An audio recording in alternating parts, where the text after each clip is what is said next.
We need one more over here. From this angle, we'll capture everything. Amy and Miss Peel are setting up cameras. You've got a sharp eye, Miss Peel. This is exactly why I brought you along for this plan. This is the last stretch where we need to set up cameras. We're almost ready. Amy and Miss Peel continue setting up the cameras. Exactly. Once we place this last one, all we have to do is wait for Mr. Rence to pass by. Shouldn't be long now. And once we've got the footage, we'll take it straight to the courthouse. We'll get the judges to oversee our Uno rematch with Mr. Rence. No way Mr. Dugan can cheat as referee this time. Not in a courtroom full of judges and a jury.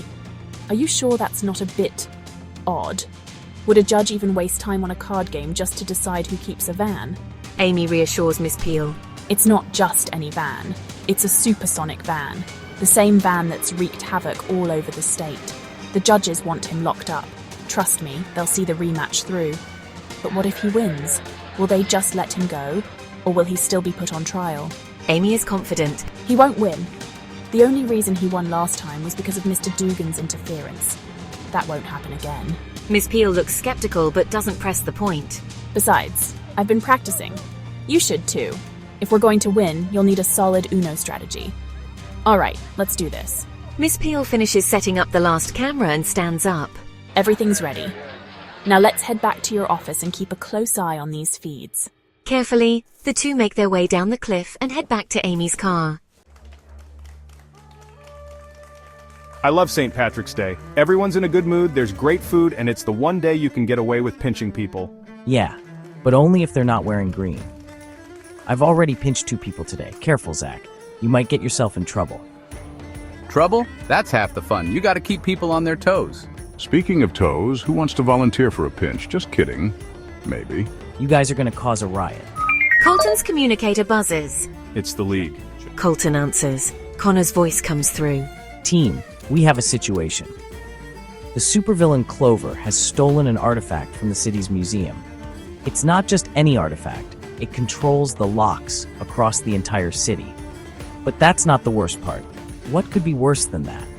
This artifact also gives Clover the power to manipulate the luck of the people in the city.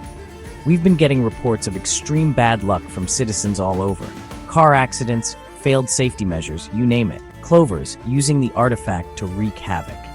We need you to retrieve it before this gets any worse. A bad luck villain on St. Patrick's Day sounds fitting.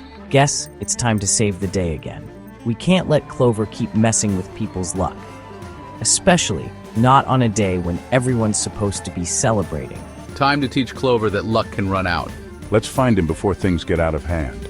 We're on it, Commander. We'll track Clover down and get that artifact back. The group makes their way out of the parade. All right, team, let's catch ourselves a villain. Just remember, we're trying to catch Clover, not mow down half the city. Relax, I've got this. Hang on tight. The van rockets forward. Zach and Chris sit in the back. Mr. Dugan sharpens his finger blades.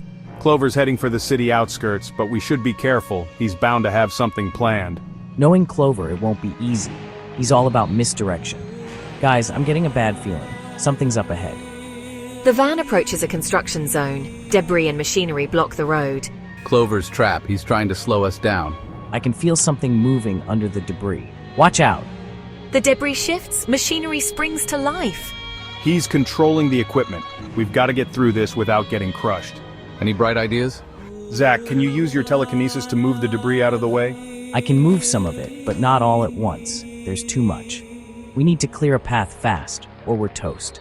What if we combine our powers? Zach, you lift what you can. Chris, can you grow some vines to wrap around the machinery and pull it back? I'll give it a shot. Good. Meanwhile, I'll hit the machinery with some lightning to short-circuit it, and Mr. Dugan can take care of anything that gets too close. Let's go.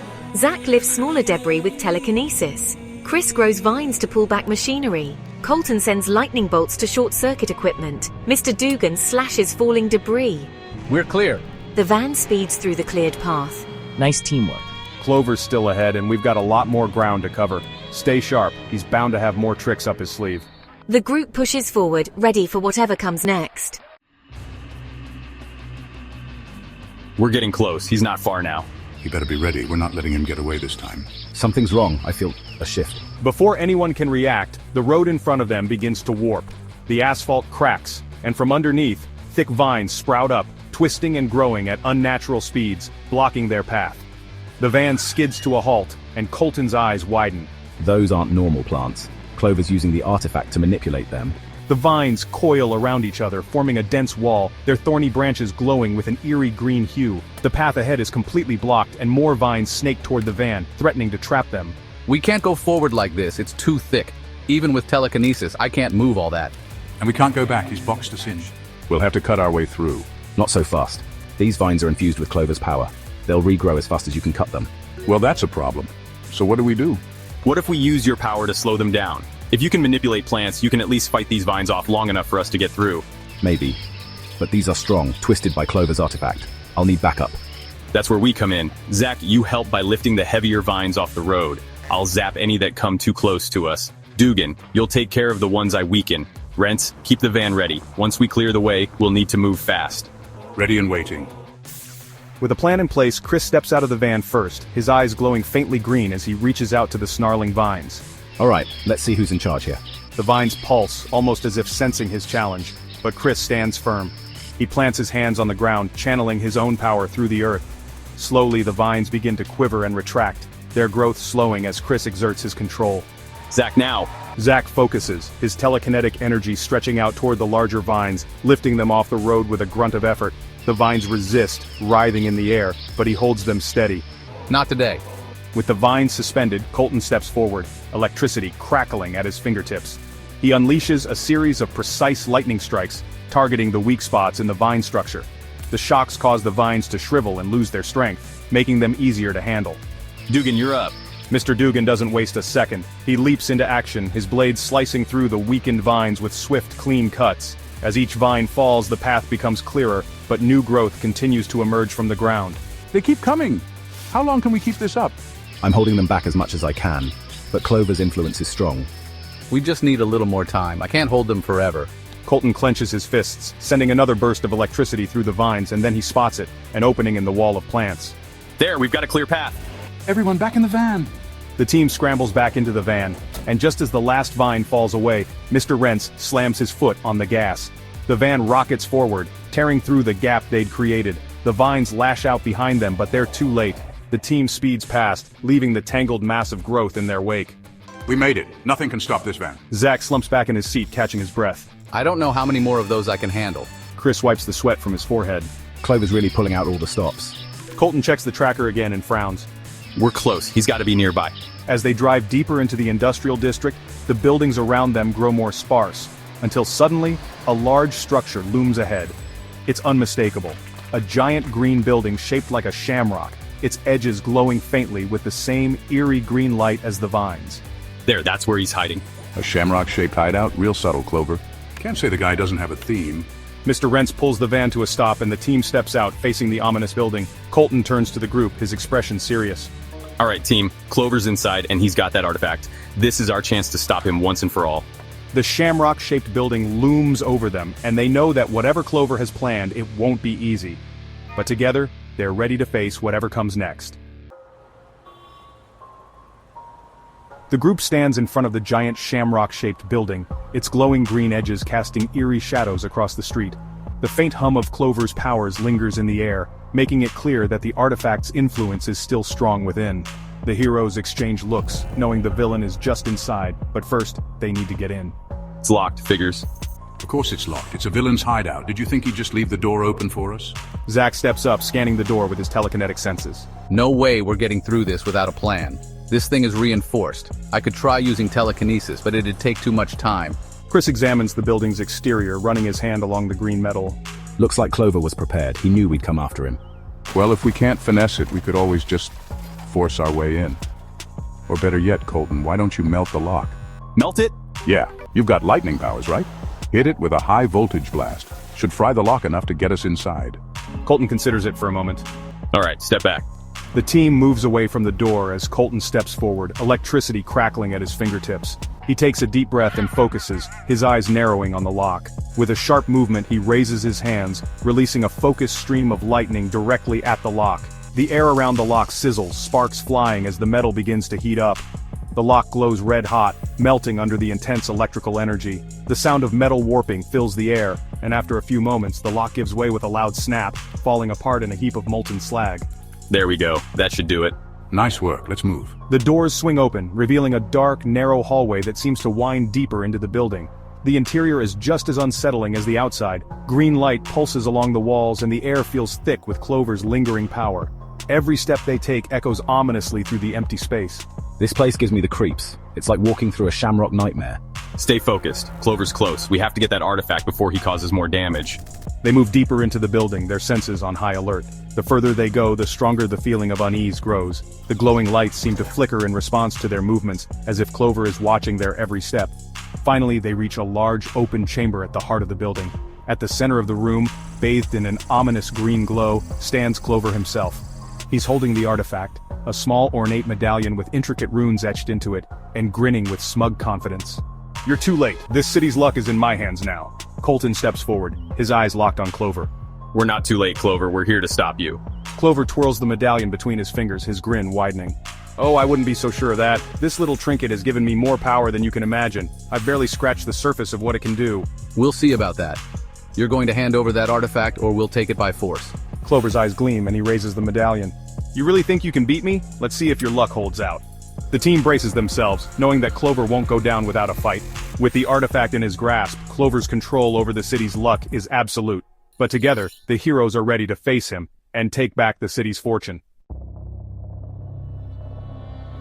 The green glow of the room intensifies as Clover steps forward, the medallion in his hand pulsing with an ominous light. The air grows thick with the tension of the moment, and the team stands on high alert, waiting for Clover to make his next move. His grin widens as he looks at the heroes with sinister amusement. "You really think you can stop me, don't you? Let me show you why you're too late." Colton, Zach, Chris, Mr. Rence, Mr. Dugan, and Mr. Callaway all tense up, their eyes locked on the artifact. They know it's powerful, but Clover's confidence suggests there's more to it than they realize. "This isn't just some trinket that lets me control luck. No, it's much more powerful than that. This is the Luckstone, an ancient artifact created centuries ago, long before any of you heroes were even a thought. It has the power to control not just luck, but the forces of nature themselves." Nature? What do you mean? Clover chuckles, a cruel gleam in his eyes. "I'm glad you asked. The Luckstone was designed to manipulate the elements, to bend the very weather to its wielder's will. And what better way to harness its true power than to unleash the greatest storm this world has ever seen?" Colton's eyes narrow, lightning sparking at his fingertips. You're planning to create a storm? For what? Cause some chaos in the city? Clover's laugh deepens, echoing off the walls. "Not just any storm. I'm going to plunge the entire world into a never-ending tempest. A storm so vast, so unstoppable, that it will cover every continent, every ocean. There will be no place left untouched." The heroes exchange tense glances as Clover's words sink in. You can't be serious. You'll destroy everything. "Exactly. This world has taken me for granted for far too long. I've been mocked, underestimated, discarded. But once I unleash this storm, there will be no more mocking, no more heroes. Just the winds howling, the rain pouring, and the oceans swallowing everything in their path. People will either drown in the floods or be blown away by the gale-force winds. Cities will crumble, nations will fall. And when there's no one left to stand in my way, I'll be the one who reigns over the ruins." Mr. Dugan steps forward, his blades ready. You're out of your mind, Clover. This isn't power, it's destruction. There's no victory in this. Clover glares at him, his eyes cold. "Victory? Victory isn't what I'm after. I want revenge. I want the world to suffer the way I have." You won't succeed. We'll stop you before you can even start that storm. "Oh, I think you'll find that a bit difficult. The storm is already beginning." Outside the building, the sky darkens. Winds begin to howl as storm clouds swirl overhead, rapidly growing in size and intensity. The ground shakes beneath them as the first signs of Clover's storm take shape, the city already feeling the effects of his power. The team braces themselves as the storm rages around them, the wind rattling the shamrock-shaped building. Colton takes a step forward, his eyes locked on Clover. We're not gonna let you get away with this. "You still don't understand, do you? The Luckstone makes me invincible. Your powers are useless against me now. This storm will only grow stronger, and soon, there will be nothing left to save." We'll see about that. Zach's telekinesis flares to life as he lifts debris from the floor ready to strike. But before anyone can move, Clover slams the medallion into the ground. The impact sends a shockwave through the room, knocking the team back as the storm outside intensifies. Thunder rumbles ominously and flashes of lightning illuminate the dark sky. He's not bluffing. That storm's already growing. If we don't stop him, it's going to swallow the whole city. We need to separate him from the Luckstone. That's the only way to stop this. But how? He's got it locked tight. We can overwhelm him. If we hit him with everything we've got, he won't be able to concentrate on controlling the stone. And then one of us can grab it. If I can get close enough, I'll fry that medallion. Mr. Dugan, blades at the ready, steps forward.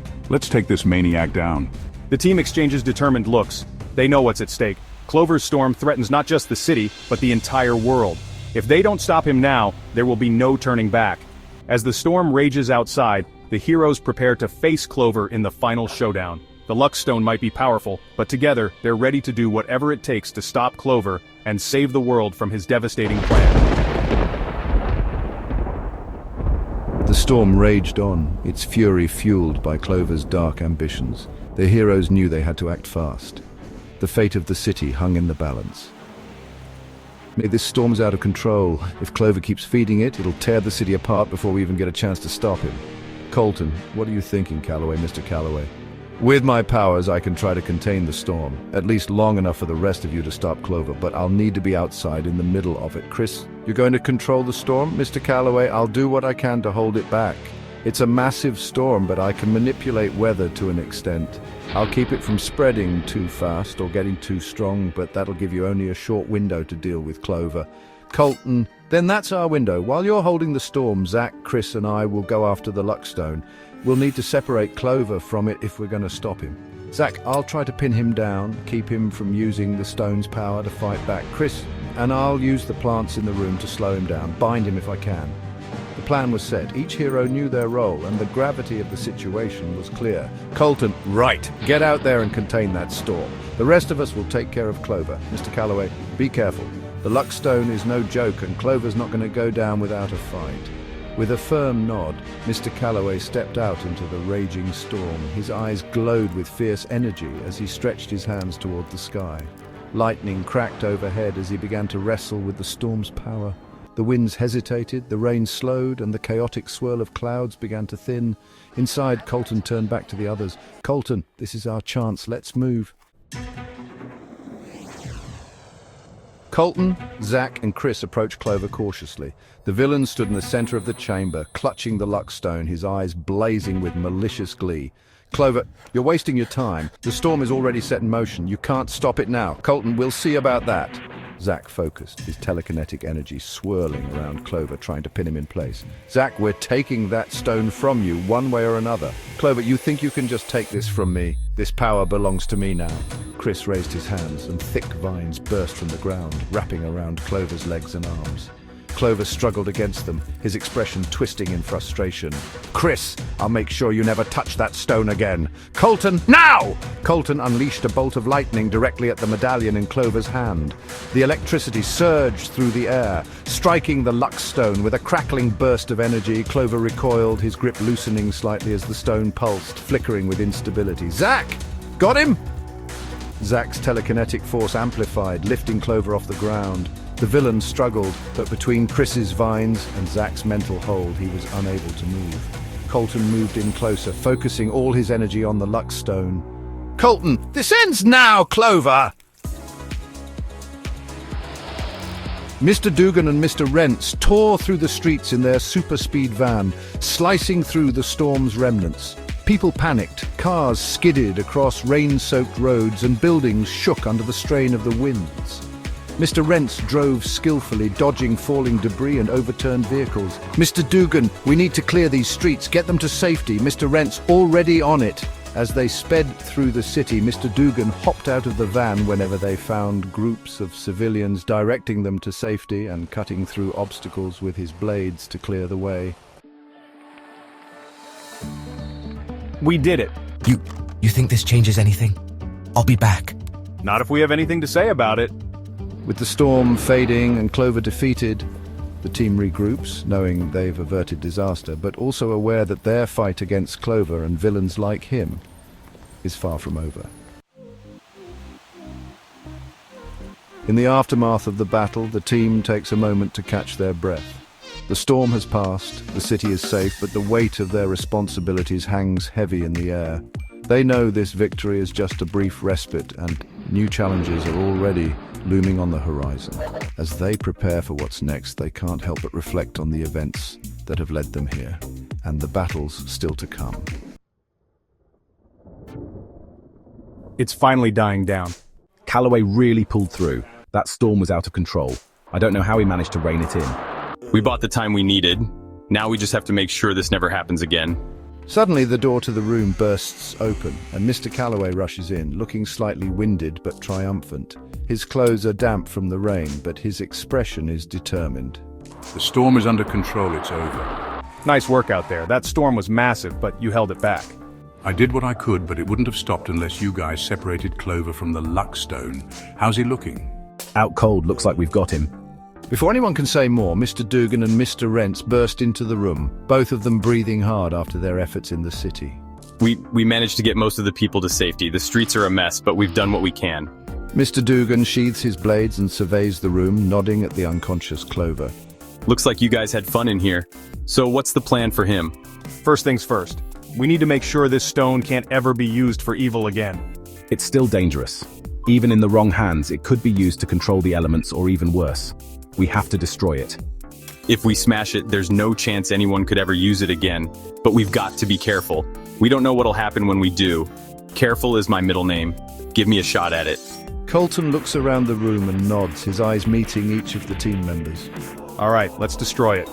He places the Luckstone on the ground, and the entire group steps back to give Mr. Dugan room. Mr. Dugan draws his blades and steps up to the artifact, his expression determined. Without hesitation, he brings his blade down with a swift, precise strike. The Luckstone shatters on impact, sending a bright flash of light through the room. The sound of the stone breaking is sharp, like glass being crushed. For a moment, the room is filled with a shimmering green energy as the ancient power of the artifact is released. But just as quickly, it fades into nothingness, leaving behind only small fragments of the once powerful stone. It's done. The group watches as the last remnants of the Luckstone crumble into dust, the threat of its power finally gone. Now it can never be used for evil again. Good riddance. Mr. Rence glances down at Clover, who is still unconscious on the floor. So, what do we do with him? He's caused more than enough damage. We'll take him back to the Hero League and lock him up. He's going to answer for everything he's done. He won't be able to pull another stunt like this. The League will make sure he's not a threat anymore. Agreed, but we should be careful. Someone like Clover will try to escape again if given the chance. We'll be ready if he does. With Clover subdued and the Luckstone destroyed, the team takes a moment to reflect on the battle they've just fought. The storm has passed, the city is safe, and for now the immediate danger is gone. But they all know this isn't the end. It's just another chapter in their ongoing fight to protect the world from threats like Clover. Colton turns to the group, a tired but satisfied smile on his face. Let's get him back to the League. I don't know about you guys, but I could use some rest after all of this. As the team prepares to transport Clover, the weight of the day's events settles over them. They may have won this battle, but they know there will always be more challenges ahead. Together, though, they're ready for whatever comes next. In the quiet of the Hero League headquarters, Commander Connor sat at his desk, eating his lunch, a sandwich and a small cup of soup. He relished the brief moments of peace in between the chaos of managing a team of superheroes and handling crises that popped up across the world. The recent battle with Clover had been taxing, and he was thankful for a bit of downtime. But that peace didn't last long. The door to his office suddenly burst open and a group of scientists rushed in, their lab coats fluttering as they hurried toward his desk. Connor looked up from his sandwich, raising an eyebrow. Commander, we have urgent news. The rest of the team behind him looked equally flustered, each carrying tablets or folders filled with data. Connor set down his lunch calmly, wiping his hands on a napkin. I take it this isn't a social visit. What's going on? Dr. Harris stepped forward, holding up a tablet with detailed schematics displayed on the screen. It's about the technology we were asked to analyze. The device we recovered from the Love Bandit a few days ago. Connor's expression sharpened. The Love Bandit had been an unexpected threat during their Valentine's Day chaos, and while the villain's antics were usually light-hearted, this particular device had been far more concerning. The machine had controlled plants, but not in the way Chris or other plant-manipulating heroes did. This machine killed plants, using their life force to fuel its destructive power. What did you find? Dr. Harris gestured to the schematics on his tablet. We've been studying the device intensely, and we've made some critical discoveries. The machine doesn't just control plants, it drains their life energy entirely, using that energy to power other destructive functions. This is why entire areas of greenery withered and died instantly when it was activated, but that's not the most important part. Another scientist, Dr. Moore, stepped forward, holding a separate tablet. The technology itself is far more advanced than we initially thought. It's not just some creation from the Love Bandits' bag of tricks. It was designed by a highly sophisticated group of engineers, a group that operates under the radar, supplying advanced tech to villains all across the globe. Connor frowned, his mind racing. So the Love Bandit wasn't working alone? Not at all. The device bears signatures from a group known as the Conclave of Gears. We've encountered their technology before, but this time, we've been able to trace the origins of the plant-controlling device back to one of their hidden labs. Dr. Harris handed Connor a dossier containing a map with a specific location marked. We believe the lab responsible for creating this device is located just outside a small city in Northern Europe. It's a secluded area, heavily fortified, and protected by some sort of technological shield. But we're confident that's where they're operating from. Connor studied the map carefully, his mind calculating the next steps. The Conclave of Gears, an underground organization that specialized in weaponizing technology, had long been a thorn in the Hero League's side, but up until now they hadn't been able to locate any of their labs. If we can find this lab, we can shut down their entire operation. That's our thought exactly, Commander. If we can infiltrate this lab, we could not only stop them from producing more of these dangerous machines, but also gather intel on who they've been supplying technology to. Connor sat back in his chair, his mind already working through the logistics. We'll need to send a team, a small one, but strong enough to handle whatever defenses they've got in place. Another scientist, Dr. Patel, spoke up. It's not just defenses you need to worry about. The lab is surrounded by highly advanced tech. Laser grids, motion sensors, you name it. They're prepared for anything. Connor's gaze hardened. They haven't met our team yet. He stood up, turning toward the window of his office, looking out over the city. The recent threats from villains like Clover, and now the revelation of the Conclave of Gears, meant that the Hero League couldn't afford to let their guard down for a moment. We'll hit that lab and dismantle this operation before it can spread any further. We'll need all the intel you can give us on their defenses and the layout of the lab. Dr. Harris nodded. We'll compile everything we have, but we recommend moving quickly. If they catch wind of us, they might relocate. Connor didn't need to be told twice. I'll get a team together and brief them. We move as soon as we're ready. As the scientist filed out of his office to finalize the data, Connor sat back down at his desk, staring at the map for a moment longer. This was more than just another mission. This was a chance to take down a major player in the villain underworld, one that had been eluding them for years. If they could stop the Conclave of Gears, it would prevent a wave of deadly technologies from flooding into the hands of the world's most dangerous criminals. He pressed a button on his communicator, activating a direct line to the core team. Colton, Zach, Chris, Dugan, Rence, Callaway, report to the briefing room. We've got a new mission. He knew they'd be ready, just as always. The storm with Clover may have ended, but a new battle was about to begin.